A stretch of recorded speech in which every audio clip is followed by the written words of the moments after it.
नमस्कार और शुभ अपराह्न दोस्तों।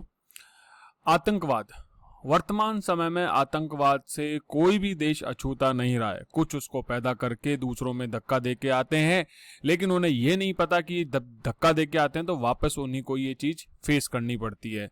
आज की तारीख में अगर मैं अफ्रीका में अल शबाब की बात करूं, या फिर इसराइल और जो सिनाई पेनिनसुला है वहां पे हमास की बात करूं, अफगानिस्तान में तालिबान की बात करूं, या फिर हक्कानी नेटवर्क की बात करूं, पूरी जगह पूरी दुनिया में खास तौर पे मिडिल ईस्ट और उसके जो सराउंडिंग नेशंस है, अरबिक पेनिनसुला है, वहां पे जो ये टेररिस्ट एक्टिविटीज हैं बहुत ज्यादा बढ़ गई। और भारत ने तो अपनी आजादी के बाद से और खास तौर पे पिछले 30-40 सालों में इस तरीके की जो टेररिस्ट एक्टिविटीज हैं उन्हें बहुत ज्यादा उनके दंश झेले हैं।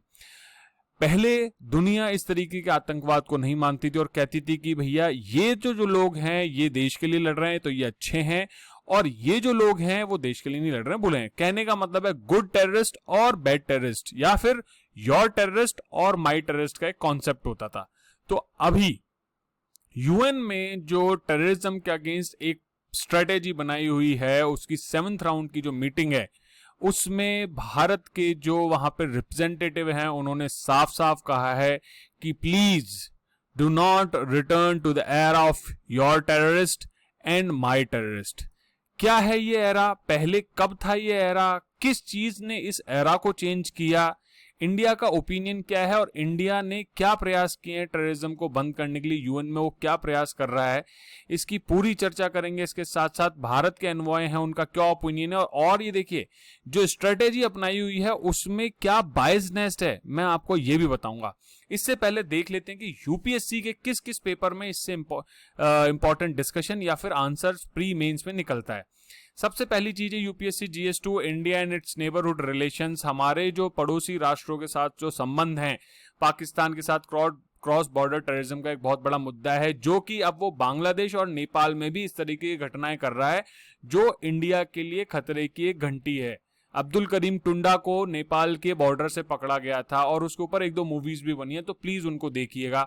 उसके अलावा यासीन भटकल, जहां तक मुझे याद आ रहा है, वो भी उसी एरिया से पकड़े गए। तो नेपाल का भी माध्यम वो अपना रहा है। तो ये हमारे जो नेबरहुड रिलेशन है उनके साथ में चैलेंजेस आते हैं।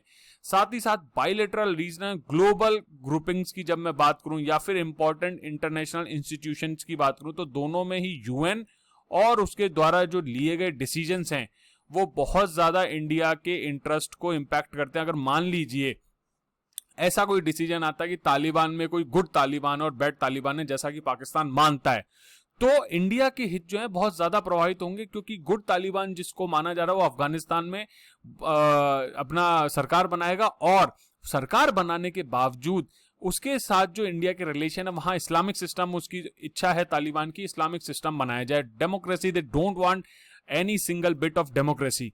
तो वहां पे इंडिया का डेमोक्रेटिक रिलेशन या फिर जो फॉरेन रिलेशन है या जो डिप्लोमेटिक रिलेशन है वो सक्सेसफुल नहीं हो पाएंगे। तो ऐसे में इंडिया के जो इंटरेस्ट हैं, जो कि इंडिया ने इन्वेस्टमेंट किया है, चाहे वो उनके इंफ्रास्ट्रक्चर के लिए हो, चाहे उन्हें ह्यूमन डेवलपमेंट के लिए हो, या फिर हॉस्पिटल फैसिलिटी हो, स्कॉलरशिप्स हो, या फिर उनके जो रेपुटेशन है वर्ल्ड लेवल पे उनकी इंपॉर्टेंस बढ़ाने के लिए, ये सारी चीजों पे इंडिया के इंपैक्ट होता है। और इंडिया की जो इंटरनल सिक्योरिटी है जो कि आती है जीएस3 के पेपर में, उस पर भी चैलेंजेस आते हैं, क्योंकि जो बॉर्डर एरियाज है वहां पर जो पाक ऑक्यूपाइड कश्मीर है वहां से अफगानिस्तान का बॉर्डर लगता है, और वहां से उस इलाके से ये जो टेररिस्ट एक्टिविटीज हैं वह बढ़ती हैं। इसके साथ साथ पाकिस्तान के साथ जो बॉर्डर लगता है और जो नेबरिंग अदर कंट्रीज उनके साथ जो बॉर्डर है, वहां पे ऑर्गेनाइज्ड क्राइम, जैसे बांग्लादेश की अगर मैं बात करूं तो वहां से तस्करी होती है, मानव तस्करी है, मादक पदार्थों की तस्करी है, हथियारों तक की तस्करी। जो नक्सल जो समूह है उनको आपको क्या लगता है कहां से ये हथियार मिलते हैं?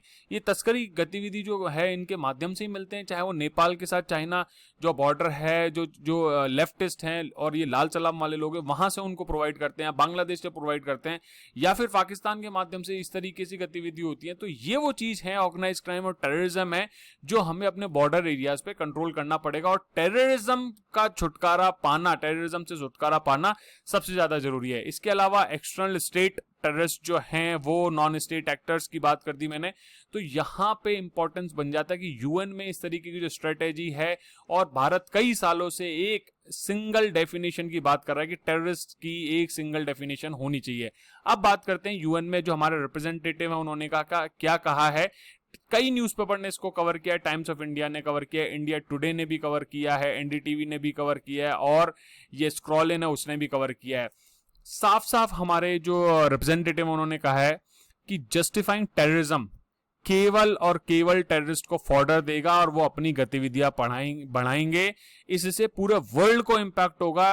यूएस के पास इसका ज्वलंत और खुद का भुगता हुआ एग्जाम्पल है, तो हमें इस चीज को ध्यान रखना पड़ेगा कि जो थ्रेट ऑफ टेररिज्म है वो बहुत ही गंभीर और वैश्विक है, सार्वभौमिक है। इसके साथ साथ उन्होंने जो हमारे टीएस त्रिमूर्ति साहब हैं एम्बेसडर, उन्होंने ये भी कहा कि 9/11 जो 11 सितंबर को जो घटना हुई थी अमेरिका में ट्विन टावर की, उसके बाद से योर टेररिस्ट और माई टेररिस्ट का जो डिवीजन था, भेद था, वो खत्म हो गया था।